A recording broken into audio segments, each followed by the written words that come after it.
नमस्कार दोस्तों, आज के इस वीडियो में हम ब्रिटिश साहित्य के एक बेहद प्रसिद्ध और ऐतिहासिक निबंध रिचर्ड स्टील द्वारा लिखित द स्पेक्टेटर क्लब को बहुत ही सरल शब्दों में समझने वाले हैं।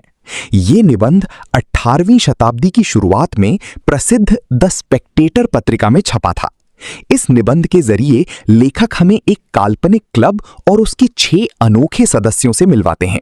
ये 6 सदस्य कोई साधारण पात्र नहीं है, बल्कि ये उस समय के पूरे ब्रिटिश समाज जैसे जमींदार, व्यापारी, सैनिक, वकील और पादरी वर्ग का हूबहू प्रतिनिधित्व करते हैं। इस वीडियो में हम हर एक पैराग्राफ के मूल अंग्रेजी टेक्स्ट को देखेंगे और फिर उसका हिंदी में आसान मतलब समझेंगे, ताकि आपको ये निबंध हमेशा के लिए याद हो जाए। तो चलिए बिना किसी देरी के इस साहित्यिक सफर को शुरू करते हैं। Est ali sex, et pluris uno conclament ore. Juvenal Satires, v. 166. 6 more at least join their consenting voice.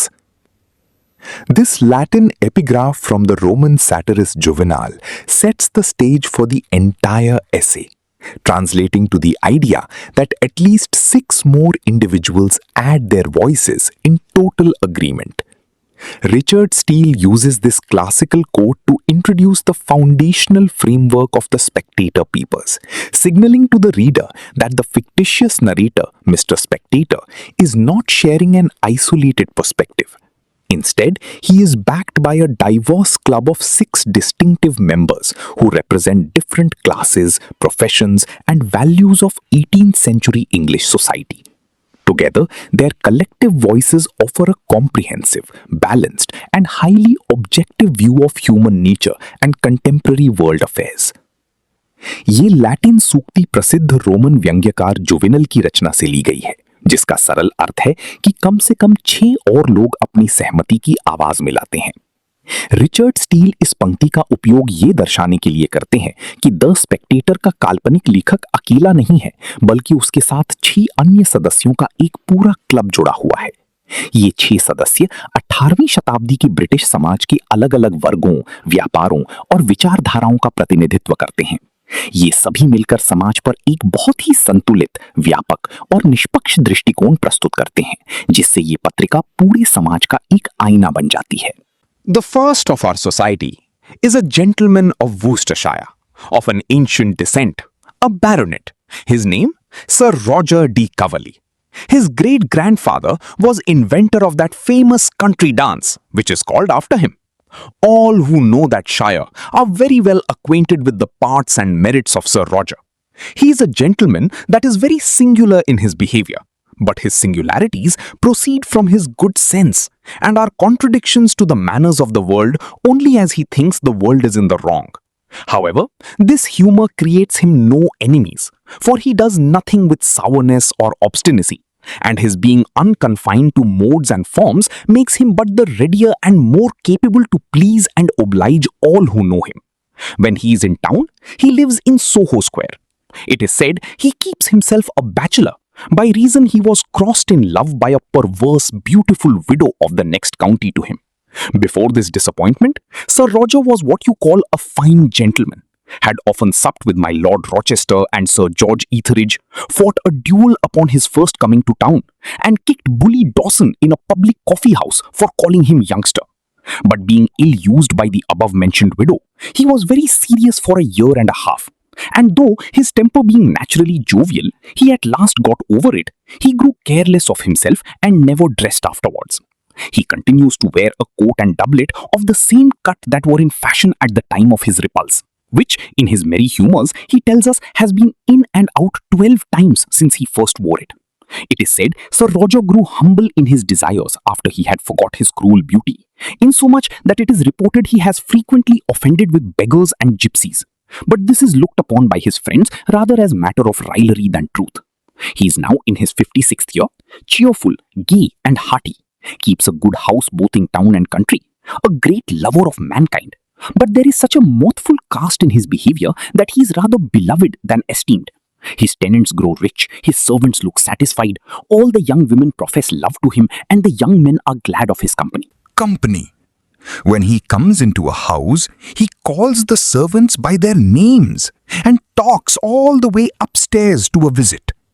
I must not omit that Sir Roger is a justice of the quorum, that he fills the chair at a quarter session with great abilities, and 3 months ago gained universal applause by explaining a passage in the Game Act. Sir Roger de Coverley is introduced as a 56-year-old bachelor and a baronet from Worcestershire, serving as the embodiment of the traditional landed country gentry. He is characterized by his unique eccentricities, which stem not from madness or stubbornness, but from a genuine internal logic that views the modern, artificial world as fundamentally wrong. His heart was broken decades ago by a cruel, beautiful widow, an event that transformed him from a fashionable, duel-fighting youth into a careless dresser who still wears clothes cut from that bygone era. Despite these oddities, Sir Roger is deeply loved by everyone around him because of his immense benevolence. He calls his servants by name, ensures his tenants grow wealthy, and spreads genuine joy wherever he goes. Furthermore, he is highly capable in his official duties as a local magistrate, earning widespread praise for his common-sense interpretation of the complex Game Act laws, making him the ultimate portrait of a kind-hearted, paternalistic feudal past.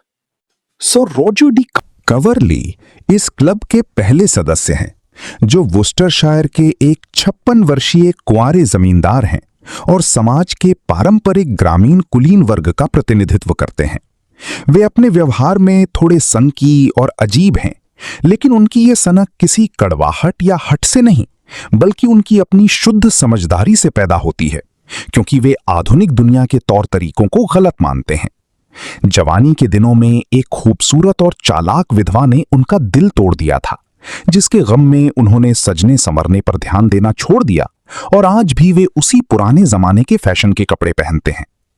अपनी इन कमियों के बावजूद वे बेहद दयालु इंसान हैं, जो अपने नौकरों को नाम से पुकारते हैं और अपने किराएदारों का ख्याल रखते हैं, जिसके कारण वे समाज में सम्मान से ज्यादा लोगों का प्यार पाते हैं।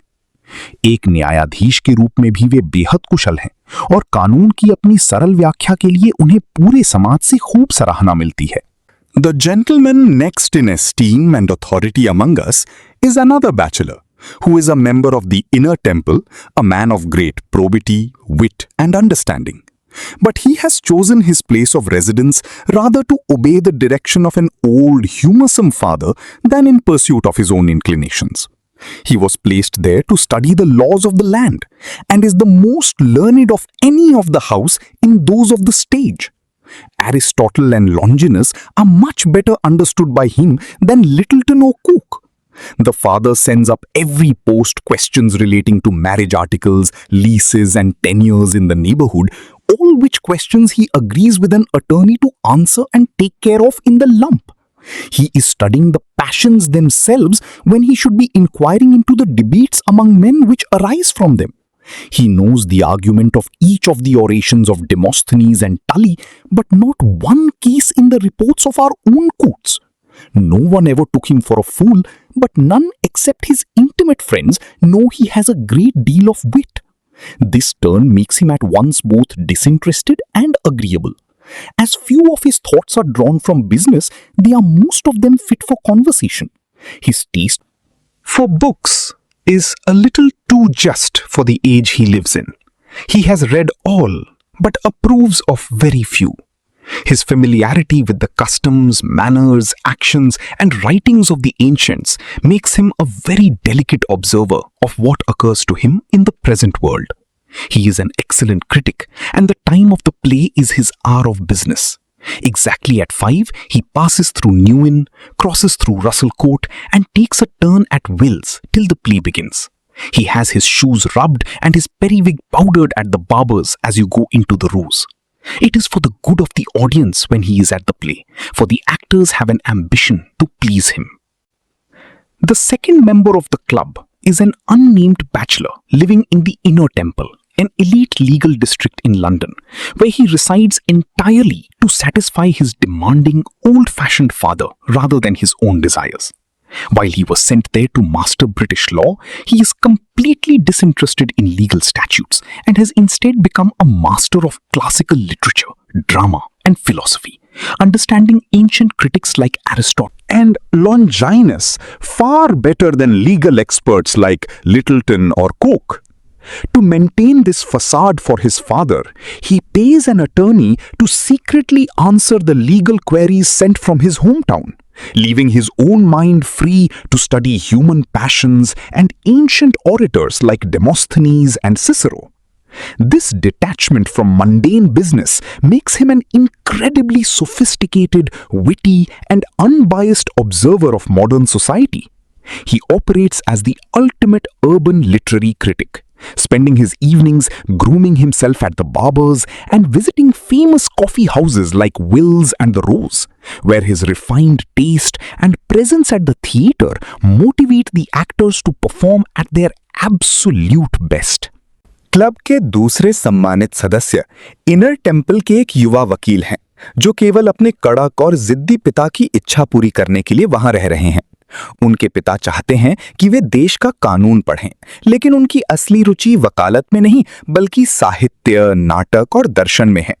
वे अरस्तू और लॉन्गिनस जैसे प्राचीन विचारकों को ब्रिटिश कानून की किताबों से कहीं बेहतर समझते हैं। अपने पिता को धोखा देने के लिए उन्होंने चुपके से एक वकील रख लिया है जो उनके पिता द्वारा भेजे गए जमीनी और कानूनी मामलों को थोक में निपटाता है, जबकि वे खुद इंसानी भावनाओं और नाटकों का गहरा अध्ययन करते हैं। व्यापार और वकालत से दूर रहने के कारण वे बहुत ही दिलचस्प और निष्पक्ष बातचीत करते हैं। वे लंदन के उभरते हुए बौद्धिक और साहित्यिक आलोचक वर्ग का प्रतिनिधित्व करते हैं जो हर शाम सज धज कर प्रसिद्ध कॉफी हाउसों और सिनेमा घरों में जाते हैं, जहां नाटक के कलाकार भी उनकी पारखी नजरों को खुश करने के लिए अपना सर्वश्रेष्ठ अभिनय करते हैं। The person of next consideration is Sir Andrew Freeport, a merchant of great eminence in the city of London, a person of indefatigable industry, strong reason, and great experience. His notions of trade are noble and generous, and as every rich man has usually some sly way of jesting which would make no great figure were he not a rich man, he calls the sea the British Common.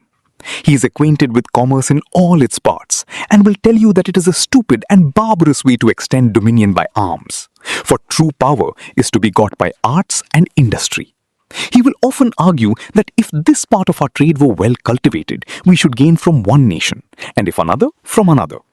I have heard him prove that diligence makes more lasting acquisitions than valor. And that sloth has ruined more nations than the sword. He abounds in several frugal maxims, amongst which the greatest favorite is, a penny saved is a penny got. A general trader of good sense is pleasanter company than a general scholar. And Sir Andrew, having a natural, unaffected eloquence, the perspicuity of his discourse gives the same pleasure that wit would in another man. He has made his fortune himself and says that England may be richer than other kingdoms by as plain methods as he himself is richer than other men. Though at the same time I can say this of him, that there is not a point in the compass but blows home a ship in which he is an owner. Sir Andrew Freeport represents the rising and increasingly powerful Whig merchant class of London, defined by his relentless work ethic, practical rationality, and vast commercial experience. Having built his immense fortune entirely by his own hands, he possesses a deeply progressive view of international trade, famously referring to the ocean as the British Common or shared pasture. He firmly advocates that expanding a nation's empire through military warfare is a stupid, primitive, and destructive practice, arguing instead that true global power and lasting security are achieved by industrial productivity and commercial arts. Guided by frugal maxims like a penny saved is a penny got, Sir Andrew speaks with a natural, unpretentious eloquence that makes his clear business logic sound as delightful as intellectual wit. His enormous economic success is highlighted by the fact that no matter which way the wind blows, it invariably brings home a cargo ship that he partially or fully owns, framing him as the literal engine of Britain's wealthy imperial future. तीसरे प्रमुख सदस्य sir Andrew Freeport हैं, जो London के एक बेहद प्रतिष्ठित और धनी व्यापारी हैं और जो ब्रिटेन के उभरते हुए आधुनिक व्यापारिक पूंजीपति वर्ग का प्रतिनिधित्व करते हैं। वे बेहद मेहनती, तार्किक और अनुभवी व्यक्ति हैं, जिन्होंने अपनी किस्मत खुद अपनी मेहनत से बनाई है। उनका मानना है कि युद्ध और हथियारों के बल पर अपने साम्राज्य का विस्तार करना एक असभ्य और मूर्खतापूर्ण तरीका है, क्योंकि असली वैश्विक ताकत व्यापार, कला और उद्योगों के विकास से ही हासिल की जा सकती है।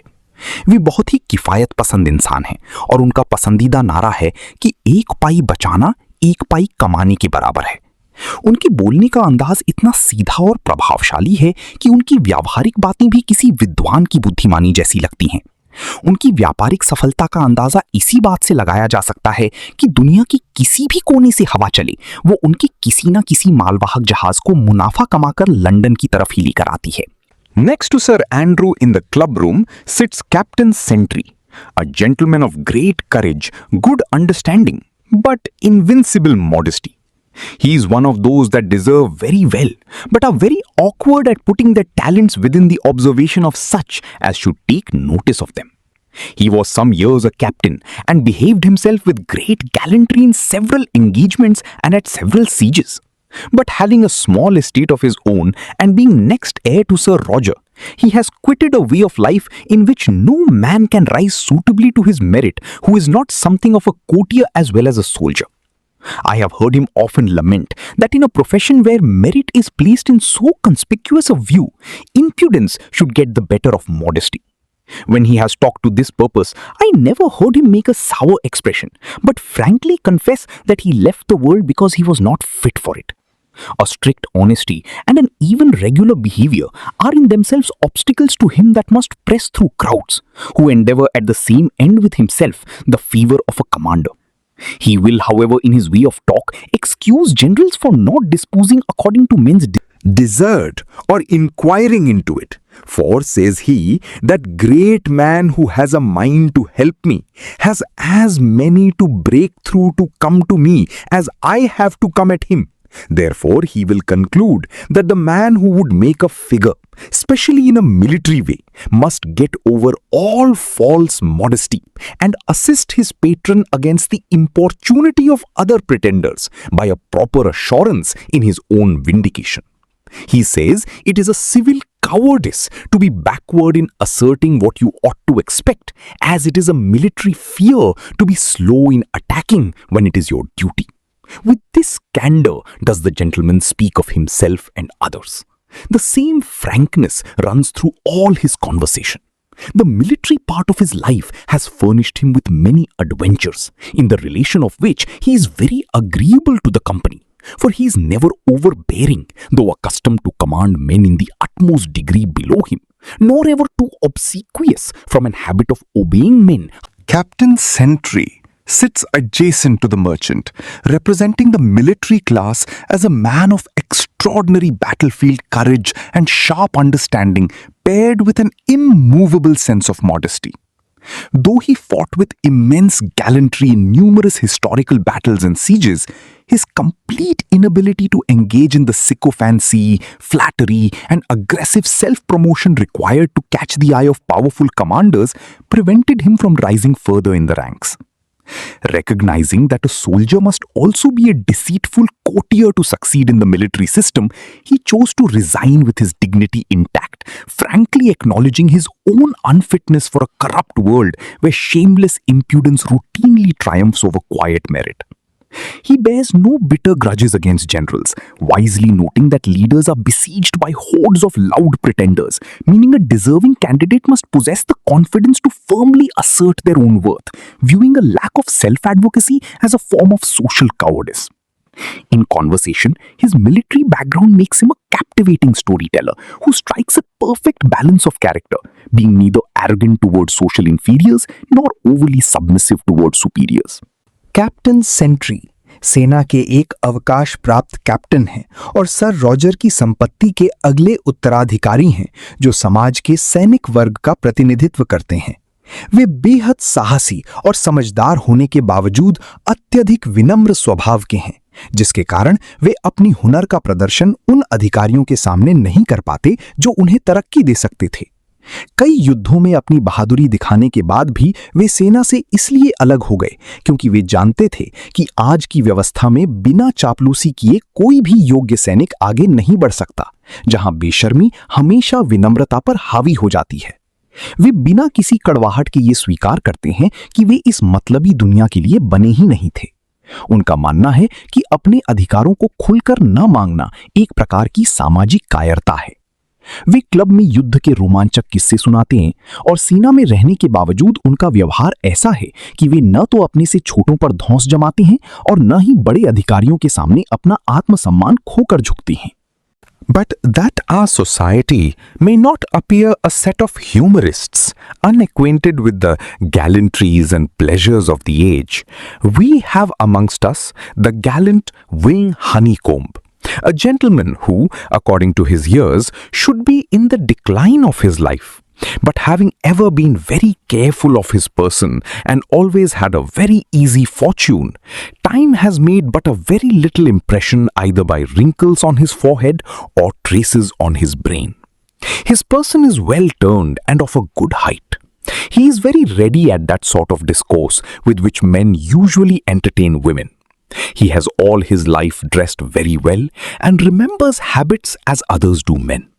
He can smile when one speaks to him and laughs easily. He knows the history of every mode and can inform you from which of the French king's wenches our wives and daughters Had this manner of curling their hair, that way of placing their hoods, whose frailty was covered by such a sort of a petticoat, and whose vanity to show her foot made that part of the dress so short in such a year. In a word, all his conversation and knowledge have been in the female world. As other men of his age will take notice to you what such a minister said upon such and such an occasion, he will tell you when the Duke of Monmouth danced at court, such a woman was then smitten. Another was taken with him at the head of his troop in the park. In all these important relations, he has ever about the same time received a kind glance or a blow of a fan from some celebrated beauty, mother of the present lord, such a one. If you speak of a young commoner that said a lively thing in the house, he starts up. He has good blood in his veins. Tom Mirabell begot him.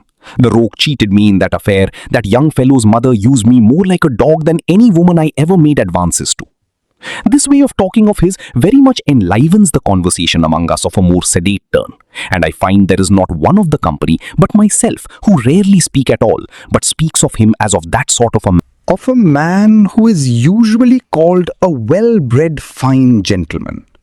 To conclude his character, where women are not concerned, he is an honest, worthy man.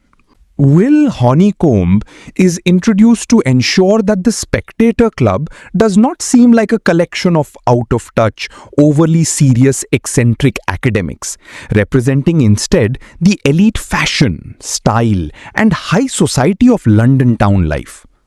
Although he is chronologically an old man who should be in physical and mental decline, his substantial wealth and meticulous self-care have left him remarkably youthful, fit, and entirely unwrinkled. His entire intellect and conversational brilliance are dedicated exclusively to the world of women and the history of fashion, possessing an encyclopedic knowledge of how specific French royal mistresses influenced the hairstyles, hoods, and skirt lengths worn by English women.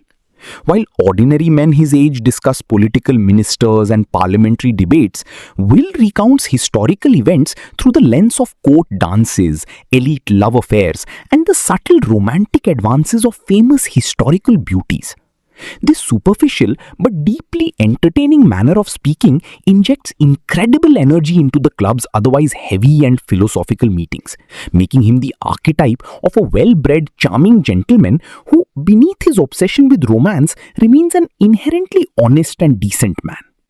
Will honeycomb एक बुजुर्ग व्यक्ति होने के बावजूद खुद को हमेशा जवान, चुस्त और सजग रखने वाले शौकीन मिजाज इंसान हैं जो लंदन के उच्च वर्ग, फैशन और आधुनिक शहरी चमक दमक का प्रतिनिधित्व करते हैं। स्टील इन्हें क्लब में इसलिए शामिल करते हैं ताकि उनका ये समूह केवल गंभीर और दार्शनिक लोगों का झुंड न लगे, विल को देश की राजनीति या अर्थव्यवस्था में कोई दिलचस्पी नहीं है। उनका सारा ज्ञान महिलाओं की दुनिया, फैशन के इतिहास और प्रेम प्रसंगों तक सीमित है। वे ये तक बता सकते हैं कि किस फ्रांसीसी रानी या दासी के कारण महिलाओं में बालों को घुंघराला करने या स्कर्ट छोटी पहनने का फैशन शुरू हुआ। जहां उनकी उम्र के अन्य लोग संसद की बहसों पर चर्चा करते हैं, वहीं विल ये याद रखते हैं कि किस शाही नृत्य में कौन सी महिला किस पर मोहित हुई थी। उनका ये हल्का फुल्का और मजेदार अंदाज क्लब के गंभीर माहौल को खुशनुमा बना देता है, और महिलाओं के मामलों को छोड़ दिया जाए तो वे दिल के बेहद साफ और ईमानदार इंसान हैं। I cannot tell whether I am to account him whom I am next to speak of as one of our company, for he visits us but seldom. But when he does, it adds to every man else a new enjoyment of himself. He is a clergyman, a very philosophic man, of general learning, great sanctity of life, and the most exact good breeding.